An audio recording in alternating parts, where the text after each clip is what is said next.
Good evening, Elite Patriots. Today's December 11th, 2021, 10:07 p.m. Central Time. Bullshit lies this administration is pushing in every direction regarding anything is pretty intense and actually a little impressive.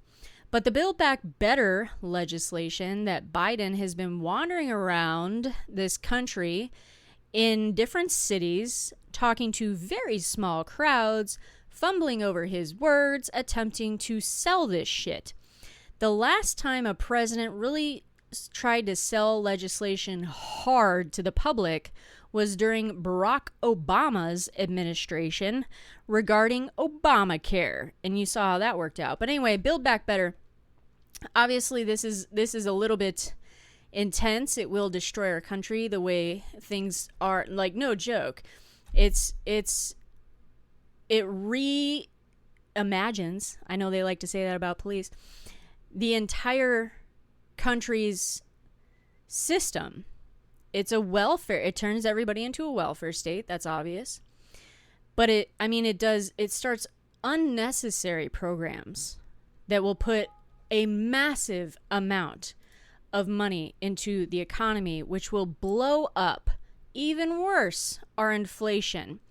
It's like these people don't understand economics or math. And I'm going to show you an article I found really interesting that came out.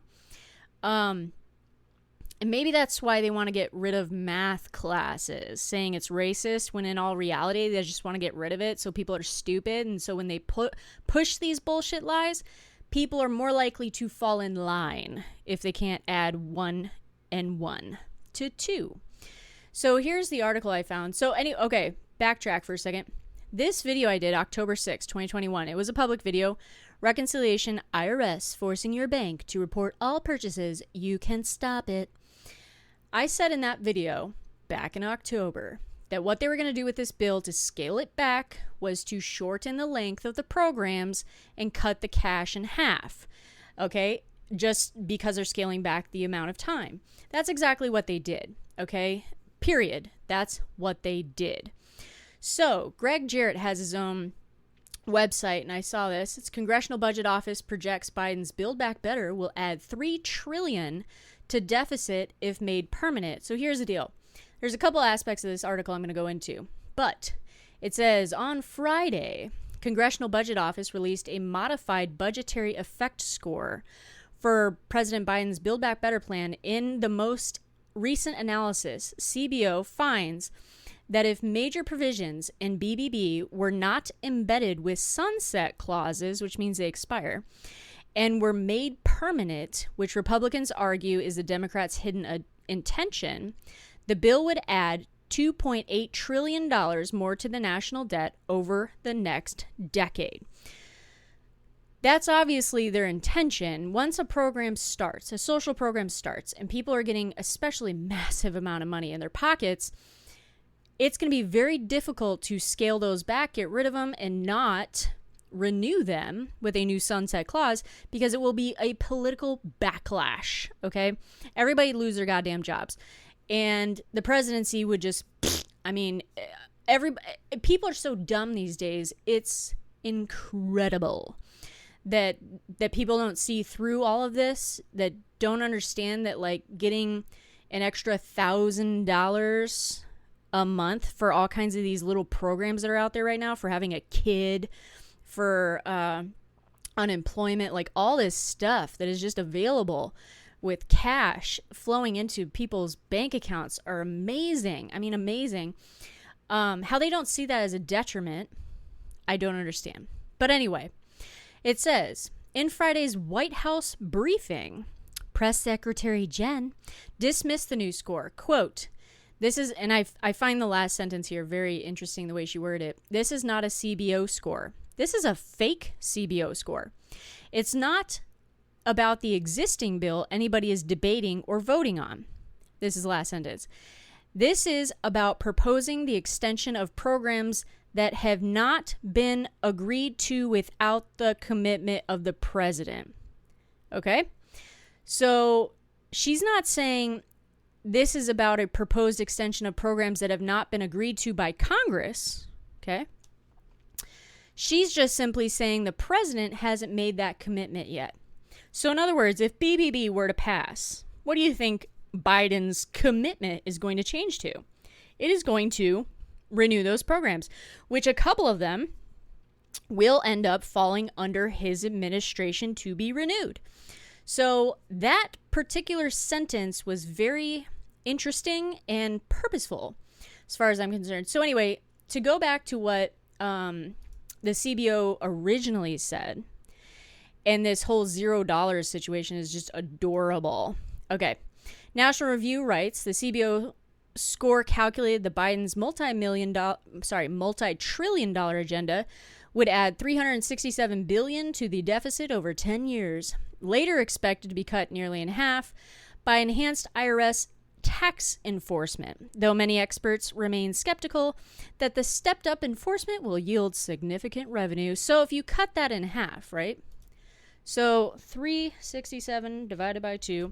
So if, for some odd reason, the IRS, all these wonderful new employees that will be hired after this goes through to go out and rape people, okay, trying to find these little expenses that people are missing, and not reporting and shit. If for some reason the cut in half, it is still adding $183.5 billion to the deficit in 10 years. So regardless, it is not $0, even with that concept. Now, it's adorable that they dismissed this original CBO score, saying that $367 billion, that wasn't right. The CBO score is inaccurate because they don't take into account, and this is fun. I can't remember how she said it, but it was cute. Regardless, this is paraphrasing. Didn't take into account the extra federal tax dollars that are owed to the government by people skating around the IRS, period. Okay? So in other words, they are not taking into consideration fake numbers. Okay? That's exactly what that is saying. So go figure. But I mean, it's adorable that they think they can just tax the rich to death. Because people have already said if you tax the rich 100%, it still wouldn't cover this shit. But regardless, if they're going to go after these wonderful IRS enforcement people they're hiring, supposedly, are only going to be going after the major players, okay, to try and find money that they are hiding, okay? Well, the likelihood of that's pretty small. And on top of that, the IRS tax code is so severely fucked that these people have massive firms, not just a lawyer or lawyers, but firms that totally take care of their taxes so they can get through the loopholes and not pay a dime. For example, Amazon. So, I mean, you can send out 50 million IRS tax enforcement people to some of these major companies like Amazon, and it won't make a damn difference because they are taking advantage of the current IRS tax code. So if you assholes really want to make a difference, then maybe change the IRS tax code and get rid of a bunch of loopholes that a lot of people deal with and use, and maybe you get a lot more income into the federal government. But I'll say this as well. It says my Build Back Better Act is going to reduce the deficit by more than $100 billion over 10 years. That's what Biden's famous sentence was. And then Lindsey Graham came out on Friday, and he actually did a press conference, said, quote, they put a sunset on the program to lower the cost. Duh, what I said in October. It's a budget gimmick. It's going to be a death blow to our economy. End quote. So the only people that are holding this up, well, person really, is Manchin. And based on like his recent commentary, he really is intense about this because For one, he comes from a state that has to do with energy. And of course, this is a climate change bill. So it will destroy the industry that's in his state. And he's not going to be a fan of that. He's made that clear that this is a new approach, as he said, to climate change. Whatever the fuck that means. And that it's going to create new taxes. And if they are not careful, it will blow up in their face. And they have to get it right the first time. So Build Back Better is starting to lose steam because of this. The longer this sits out there for the public to realize what's in it and actually gets reported accurately, which is pretty rough, just the numbers alone. You don't even need to know what's directly in it to know that this is going to cause a problem, just generically. It will put out a bunch of funds that aren't necessary and cause inflation. It will cause severe damage to our deficit big time. I think what the CBO came up with was conservative. Okay, very conservative on both ends. The 387 billion and then the trillions that they added on. I think that's 100% conservative numbers. This economy will explode, and not in a good way. All Biden had to do was walk into office, no shit, and then I'm going to end this video. All he had to do was walk into office, sit in the Oval Office, and not touch a thing. Just let shit ride out. Because he was handed the best economy, okay, regardless of COVID. The best economy. He was handed the best national security regarding the border and everything else. The most impressive foreign policy that has been happening in the last few decades. And just sit there. Just let everything ride it out. We would have a booming economy in 2022. It would be difficult for people to say the Democrats are not doing a good job, thus possibly stopping for the first time in many, many years a flip in one of the chambers. He could have kept both chambers. In fact, he could have actually increased seats. Okay, follow me some more. We would have been obviously energy independent, but on top of that, with all the shit that's going on, we would be providing that energy just as we were to Canada and other places. We'd be providing that energy to other countries we weren't currently doing to, a bargaining chip for national security purposes and whole global economy for that matter. I mean, this whole bullshit with Russia that is happening right now on the Ukraine's border obviously is a problem, and Germany is not going to go against Russia in any way, try and do sanctions or anything, because they depend on Russia for their energy.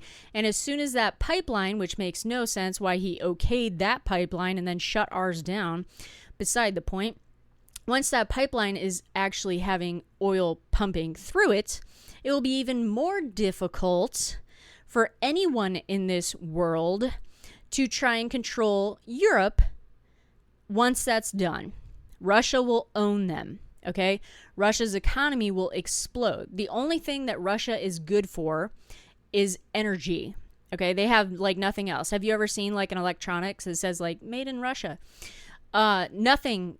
Their economies, like, their entire country provides nothing, okay, except energy. Energy brings in a lot of money. Pipeline done, Europe taken over. I mean, it would be it's going to be a disaster because that's where we're headed.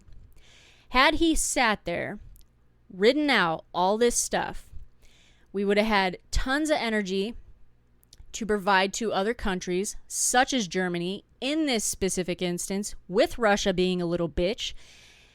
And then they could probably very easily put Putin in line, okay? So he would have had a good, excellent economy. He would have had a strong border, good national security, and a huge bargaining chip that, I mean, you can't get anything better than energy. Trying to control other countries or trying to control other countries by the means of it as well. And then he could have taken credit for all of it and said it was him who did it. And everybody'd eat it up because they're so stupid. They don't know what Trump did and didn't do because he was just a horrible person, right? Had he walked in, sat there, did nothing, in 2022, he would have kept the House, kept the Senate, increased seats, and he could have said, this is my success. Trump did nothing, and people believe it. Instead, he pulls this. I mean, this is the worst thing. I knew this was going to be a bad administration. I did. Everybody did. But I mean, holy shit. This is like warp speed, sci-fi bullshit I didn't even think existed to go this fast down the shitter. And if Build Back Better passes, get ready for it. This is Are You Ready For It? Take care, guys. Have a great day. Night.